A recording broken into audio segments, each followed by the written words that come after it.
अभिभाषणाला च्यावर चर्चा करण्यासाठी मी उभा आहे। त्यांचं भाषण फार लक्षपूर्वक वाचलं।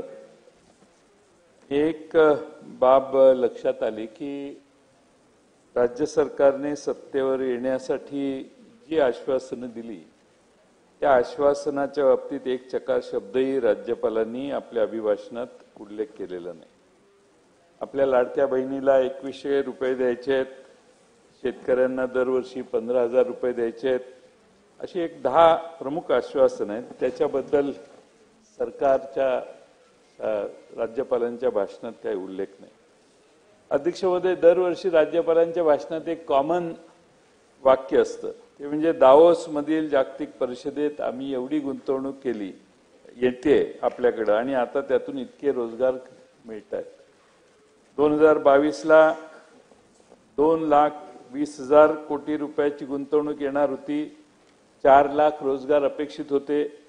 23ला त्या भाषणात सांगितलं 1,37,000 कोटीची गुंतवणूक होणार आहे, 55,000ची रोजगार मिळणार आहेत।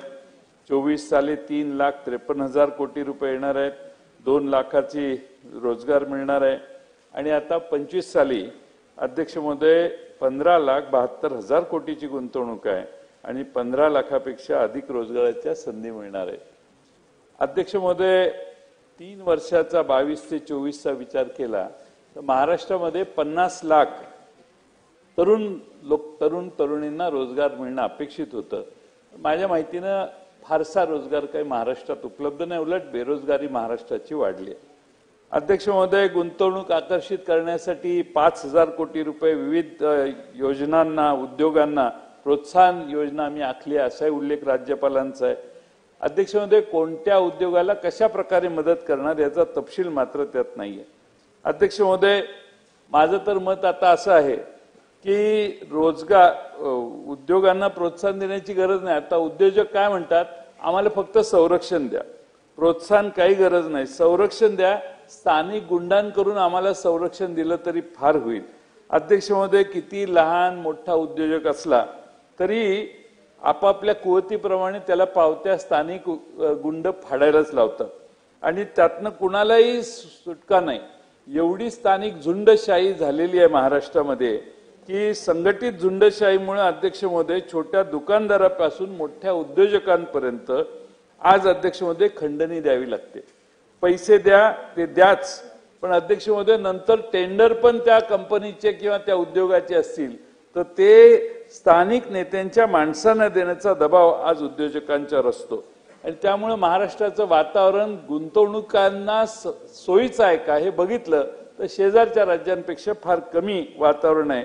निर्भय वातावरण निर्माण करण्यासाठी सरकारने काय करायचं याचा विचार करायला पाहिजे। मी तर सरकारला आणि देवेंद्र फडणवीस साहेबांना अनेक वेळा सुचवलंय की तुम्ही असा कायदा करा की गुंतवणूकदार कुठल्याही प्रकारचा असला आणि त्याने जर काही त्याला कोणाच्या बद्दल जर तक्रार करायची असेल तर ती तक्रार घेऊन त्याला मोकासारखा गंभीर आरोपी करणं किंवा त्याला योग्य ते सजा करण्याचं काम सरकारनं अध्यक्ष महोदय केलं पाहिजे।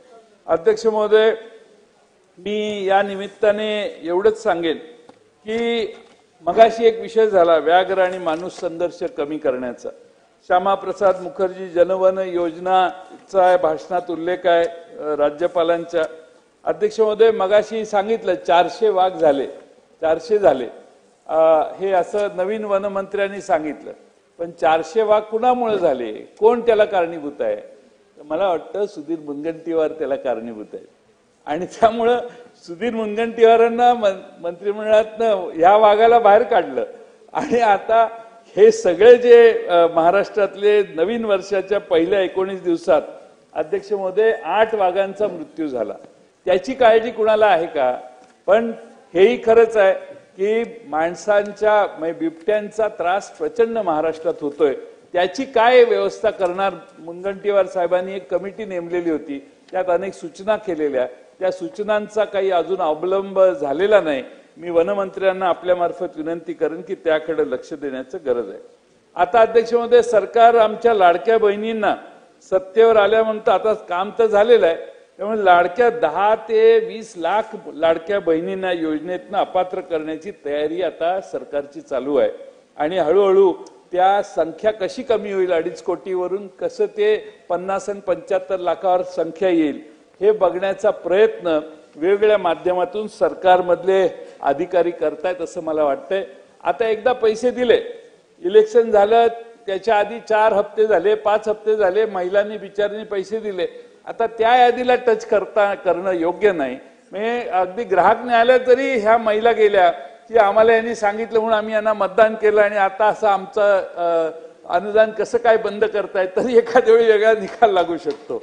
त्यामुळं आता बंद झाले ज्यांचं अनुदान तुम्ही सुरू केलं, आम्ही काही तुम्हाला सांगायला आलो नव्हतो, तुम्ही आग्रहानं त्यांना लाईन लावायला लावली, त्यांना अर्ज भरून घेतले, आता त्यांचा बंगला आहे 2 चाकी आहे का 4 चाकी आहे हे सांगून आता महिलांचे तुम्हाला हे अनुदान बंद करता येणार नाही। ती मतदारांना फसवणूक झाली असा आरोप सरकारवर येऊ शकतो आणि म्हणून आता नव्या निकष लावा, नव्या महिला निवडताना तुम्ही लावायला माझी काही तक्रार नाही।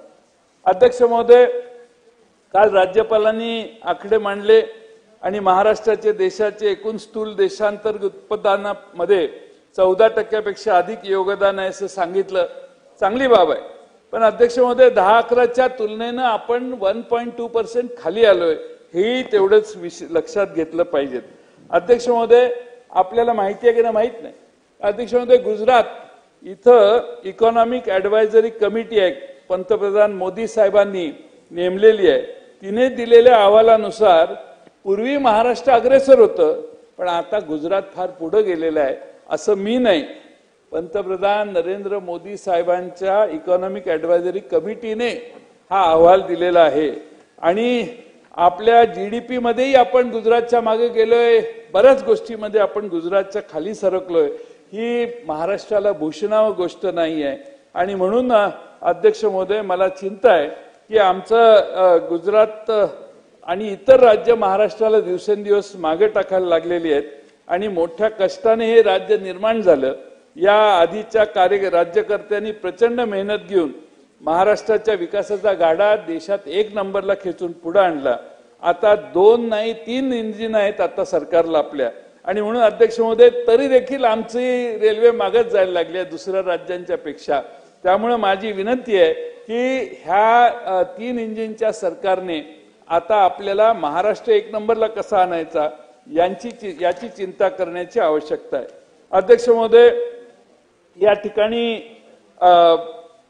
टोल नाक्याविषयी अभिभाषणात राज्यपालांनी उल्लेख केलेला आहे, त्याच्यावर फास्टॅग टोल वसूल करण्याचा निर्णय चांगला आहे। पण अध्यक्ष महोदय, वाहतुकीच्या दृष्टीने सरकारने आणखीन एक निर्णय घेतलेला आहे, तो म्हणजे वाहनांची सुरक्षा आणि ओळख सुनिश्चित करण्यासाठी महाराष्ट्र राज्याने HSRP मान्यता प्राप्त सुरक्षित असलेली नोंदणीकृत नंबर प्लेट वापरणे अनिवार्य केलेलं आहे। अध्यक्ष महोदय, काय हरकत नाही, चांगला कार्यक्रम आहे, पण अध्यक्ष महोदय महाराष्ट्रातल्या जनतेला लुटायचा अधिकार नाही दिलेला तुम्हाला कोणी। अध्यक्ष महोदय, काय झाले आपण जरा बारकाईनं बघितलं तर HSRP नंबर प्लेटसाठी इतर राज्यांच्या तुलनेने महाराष्ट्रातल्या नागरिकांकडून सुधीर भाऊ नंबर प्लेटच्यासाठी तिप्पट रक्कम वसुली केली जाते। अध्यक्ष महोदय, महाराष्ट्र शासनाने याच्यासाठी रॉस मेत्रा सेफ्टी सिस्टीम लिमिटेड, दुसरी कंपनी आहे रियल मॅझॉन इंडिया लिमिटेड, आम्ही कधीच ऐकलेलं नाही ती नावं पण ठीक आहे, FTA HSRP solutions private limited, या खाजगी कंपन्यांना 600 कोटी रुपयाचं कंत्राट दिलेलं होतं। या कंपन्यांनी नंबर प्लेटसाठी दुसऱ्या राज्यातही ह्याच कंपन्यांनी नंबर प्लेट दिली अध्यक्ष महोदय, आणि दुसऱ्या राज्यात दर कमी दिले आहेत आणि आपल्या राज्यात दर जास्त आहेत। गुजरात, गोवा, आंध्र प्रदेश, राजस्थान, केरळ या राज्यामध्ये याच कंपन्यांनी नंबर प्लेटचं काम मिळालेलं आहे, त्या राज्यामध्ये महाराष्ट्रापेक्षा कमी दर आहेत। गुजरातमध्ये दुचाकीसाठी 160 रुपये आहेत, पण महाराष्ट्रामध्ये 450 रुपये मोजावे लागतात ग्राहकाला। गोव्यात 4 चाकीसाठी सुधीर भाऊ 203 रुपये आहेत, पण महाराष्ट्रात 745 रुपये, एवढी तफावत म्हणजे तिप्पटपेक्षा जास्त पैसे महाराष्ट्रात कडून घेण्याचं काम, लुटायचं काम अध्यक्ष महोदय चाललंय। आणि परिवहन विभागाच्या साक्षीने हे सुरू आहे. मी प्रतापराव आपले मंत्री जे आहेत त्यांचा काय ह्याच्यात दोष नसेल, कारण यापूर्वी शेवटचेच आहेत 3च मुद्दे आहेत, आता जास्त नाही. तर प्रतापराव सरनाईकांच्यावर मी दोष देत नाही, पण पूर्वी बहुतेक झालेलं आहे. प्रतापरावना माझं आव्हान आहे की त्यांनी जरा खोलात जावं, तपशिलात हुडकावं आणि कोण कोण त्यात सहभागी आहेत हे बघावं. पण जरा लूट जरा कमी झाली पाहिजे. लूट करतातच, आता लोक आता काय बोलायचं, पण किती लुटायचं, म्हणजे लोकांना एवढं लुटणं हे अध्यक्ष महोदय. म्हणून दोषींच्यावर कडक कारवाई करा, सगळी कंत्राट रद्द करा, नवीन कंत्राट द्या. यासाठी कुटे साहेबांच्या सारख्या माणसाची एक सदस्य समिती नेमली तरी चालेल. आता काहीच संधी नाही तर मी तुमचं प्रमोशन करतोय, बाकी काय मी करत नाही. पण कमिटी नेमून काहीतरी करा. पण हे इतकी लूट दिसायला बरं दिसत नाही. आता आलाय निवडून तर जरा थोडस मर्यादित काय करायचं ते करा, पण मर्यादित करा. करणं बरोबर नाही, करण्याच्या बद्दल कोणी समर्थन करणार नाही. अध्यक्ष महोदय, सौर कृषी पंपाची मॅक्सिमम कॅपॅसिटी 10 हॉर्स पॉवर आहे, पण त्याच्यावरती पंपासाठी विजेवरील पंप बसवावे लागतात. पण अध्यक्ष महोदय, सरकारने आता काय केलंय, सरकारने विजेचं कनेक्शन द्यायला, नॉर्मल एमएससीबीचं कनेक्शन द्यायला ते पोर्टलच बंद केलेलं आहे. त्यामुळे शेतकऱ्यांना नवीन पंपाची मागणीच करता येत नाही. माझ्या मतदारसंघात शेतकऱ्यांनी नदीहून पाणी आणले, पैसे खर्च केलेले आहेत, अर्ज केला तर ते म्हणतात सौर ऊर्जा लावा. आता सौर ऊर्जा 10 किलोमीटरहून पाणी कसं येणार, आणि एवढ्या मोठ्या 80 हॉर्स पॉवरचे मोटर कशी चालणार, 40 हॉर्स पॉवरच्या 2. आणि अध्यक्ष महोदय, माझी विनंती आहे, माझ्या मतदारसंघात फाळकेवाडी नावाच्या गावात असं झालेलं आहे. त्यामुळे अध्यक्ष महोदय, सदरची पोर्टल पुनश्च चालू करा, लोकांचे अर्ज घ्या आणि विजेवरचे पंप लोकांना उपलब्ध. तुमचं सौर ऊर्जेचं धोरण फार चांगलं आहे, माझा त्याला विरोध नाही, पण प्रॅक्टिकल पाहिजे. पाणी तर ओढलं पाहिजे. नदीहून पाणी आणायचं असेल तर विहिरीतल्या पाण्याला मी समजू शकतो.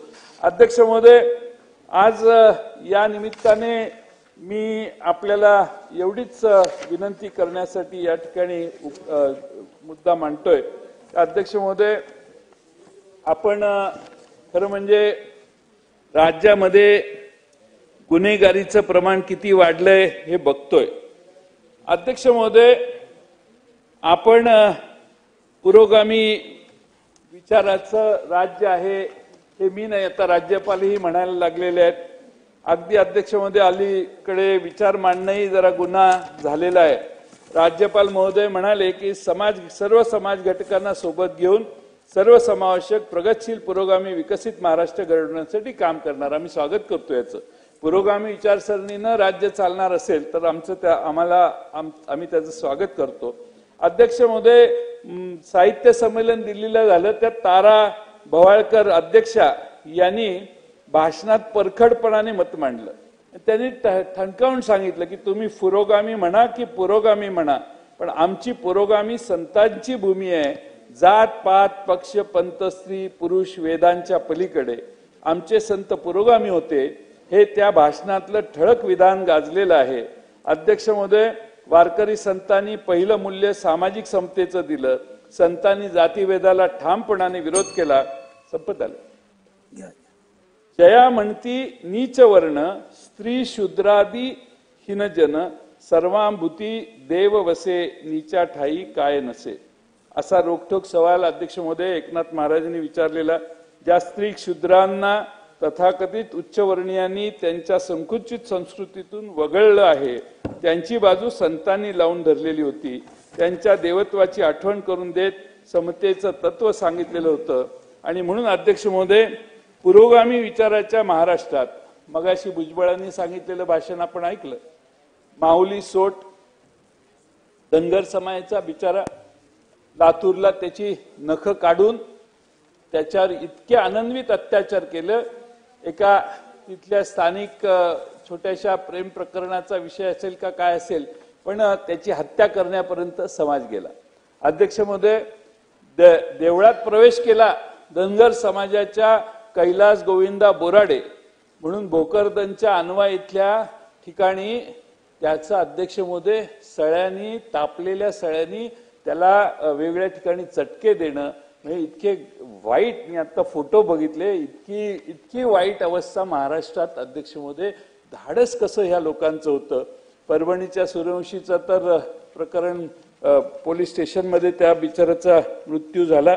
या सगळ्या गोष्टी बघितल्या तर आपण का या सगळ्यांच्यावर कधी आपण या विरोधी कधी लढाई करणार. आणि समतेचा आणि पुरोगामित्वाचा संदेश देणाऱ्या महाराष्ट्रामध्ये धनगर समाजाला एखाद्या देवळात जाण्यासाठी बंदी करण्याचं किंवा तू का देवळात आला म्हणून त्याला मारहाण करण्याचं जर प्रकरण असेल तर महाराष्ट्रात पुरोगामित्व किती शिल्लक राहिलेलं आहे याचा अध्यक्षमध्ये विचार केला पाहिजे. मी शेवटचे 3 पॉइंट, मुद्दे पण नाही आहेत. अध्यक्ष महोदय, मुंबई उच्च न्यायालयाचं कोल्हापूर इथं खंडपीठ व्हावं अशी मागणी 38 वर्षापासून आहे. आणि अध्यक्ष महोदय, 22 मध्ये दीपांकर दत्ता मुख्य न्यायमूर्ती होते. त्यांनी मुख्यमंत्र्यांच्या समोर बैठक झाल्यानंतर आम्ही सर्किट खंडपीठ स्थापन करू याचा निर्णय घेऊ असं सांगितलं. पण त्यानंतर मुख्यमंत्री महोदय आणि चीफ जस्टिस महाराष्ट्राचे जे आहेत मुंबईचे त्यांची भेट झालेली नाही. त्यामुळे मुख्यमंत्र्यांना मी आपल्यामार्फत विनंती करतो की हे सर्किट खंडपीठ कोल्हापूरला सुरू कर. खंडपीठाचीच मागणी आहे. आता ते होत नाही तर तोपर्यंत सर्किट खंडपीठ मंजूर करून देण्यासाठी मुख्यमंत्र्यांनी लक्ष घालावं. अध्यक्ष महोदय, एका सत्ताधारी पक्षातील आमचे राजू कारेमोरे म्हणून आहेत आमदार, त्या राजू कारेमोरेंनी एक पत्र दिलेलं आहे. तर पत्र सुधीर भाऊ जरा तुम्ही ऐकण्यासारखं आहे, तुमच्या भागातलंच हे पत्र आहे की ते म्हणतात की मोहाडी तालुक्यात अवैधरित्या रेती, मॅंगनीज व गौण खनिजाची वाहतूक एवढ्या मोठ्या प्रमाणात सुरू आहे की ते कोणालाच जुमानत नाहीत. यांचे महसूल त्यांनी लिहिलंय, माझं म्हणणं नाही, महसूल मंत्री ते गृहमंत्री या सर्वांना देणे घेणे असल्याने आमचा कोणीच बाल वाका करू शकत नाही अशी धमकी तहसीलदारांना उघडपणाने दिली जाते, तहसीलदारांच्याकडून किंवा अधिकाऱ्यांच्याकडून दिली जाते. अध्यक्ष महोदय, सत्ताधारी पक्षाचा आमदारच अशी लेखी तक्रार, त्याची कॉपी माझ्याकडे आहे, ती वाचायला वेळ नाही आहे. पण अध्यक्ष महोदय, गंभीर आहे. महाराष्ट्रातल्या प्रत्येक तालुक्यात आता हे चालू आहे. लायसन्स काढून यायचं आणि वाळूच्या बाबतीत, उत्खननाच्या बाबतीत पाहिजे ते निर्णय घ्यायचे असा महसूल विभागाच्या अधिकाऱ्यांचा परिपाठ सुरू झालेला आहे. शेवटचा मुद्दा, शेवटचा, मी 2च कागद आहेत आता, आपली परवानगीच, तुम्ही माझ्यावर अन्याय करणार नाही असा माझी अपेक्षा. थोडक्यात संपवतो. पीओपी गणेश मूर्ती आणि इतर सर्व प्लास्टर ऑफ पॅरिसच्या मूर्तींच्या निर्मिती, विक्री व विसर्जनास केंद्रीय प्रदूषण मंडळाने मार्गदर्शक तत्व जाहीर करून बंदी घातली. मुंबई उच्च न्यायालयात याचिका प्रलंबित आहे. सदर योजनेच्या याचिकेच्या अनुषंगाने केंद्रीय प्रदूषण नियंत्रण मंडळाने सुधारित मार्गदर्शक तत्व जाहीर केली आहेत. या संदर्भात विनंती आहे की पीओपी मूर्त्यांवर सरसकट बंदी घातल्यामुळे मूर्ती बनवणाऱ्या कलाकारांच्यावर बेरोजगारीची कुऱ्हाड कोसळली आहे. तरी सरकारने यावर सहानुभूतीपूर्वक विचार करावा आणि 20 मार्च 25 रोजीच्या सुनावणीत न्यायालयाने मूर्तिकारांची बाजू देखील ठामपणाने मांडून त्यांना दिलासा द्यावा. आणि शेवटचाच मुद्दा आहे आणि अर्धा मिनिटाचाच आहे. अध्यक्ष महोदय, मागच्या सरकारच्या काळात, सुधीरभाऊ हे तुमच्यासाठी आहे, क्रीडा साहित्य पुरवण्याच्या योजनेत देखील मोठ्या प्रमाणात भ्रष्टाचार झाल्याचे प्रकरण समोर आले. एका ठराविक संस्थेला खेळाचे साहित्य पुरवण्यासाठी देण्यासाठी ठराविक कंपनीच पात्र होतील अशा प्रकारच्या निविदेची अटी शर्ती ठेवण्यात आल्या. दरवर्षी अटी बघा कशा आहेत. दरवर्षी 150 कोटी रुपयांचे व व्यायामाचे 80 कोटी रुपयांचे साहित्य असे 230 कोटी रुपयांचे साहित्य 3 वर्ष पुरवण्याचे हे कंत्राट आहे. यातील काही अटी वाचतो. 500 ठिकाणी एकाच वेळी पुरवठा करण्याचा अनुभव, 52 कोटी वार्षिक उलाढाल पाहिजे, पॉझिटिव्ह नेटवर्क हवे. एवढेच नाही तर 3 वर्षांनी नव्याने करार केला पण नाही, टेंडर काढले नाही, 10 वर्ष सदरचे कंत्राट चालेल अशा अटी टाकल्या. त्यानंतर 6 कंपन्यांनी निविदा दाखल केल्या, परंतु मुदत संपली तरी टेंडर ओपन केले नाही. तरी माझी मुख्यमंत्री, आता मुख्यमंत्री सगळ्या भ्रष्टाचाराच्या विरोधी बहुतेक लाईन दिसते आता, यावेळी आता दिसतंय सगळं साफ करायचं, म्हणजे मित्र पक्षाचं तरी साफसफाई करायचा कार्यक्रम दिसतोय. तर ठीक आहे, आमची काही त्याला तक्रार नाही.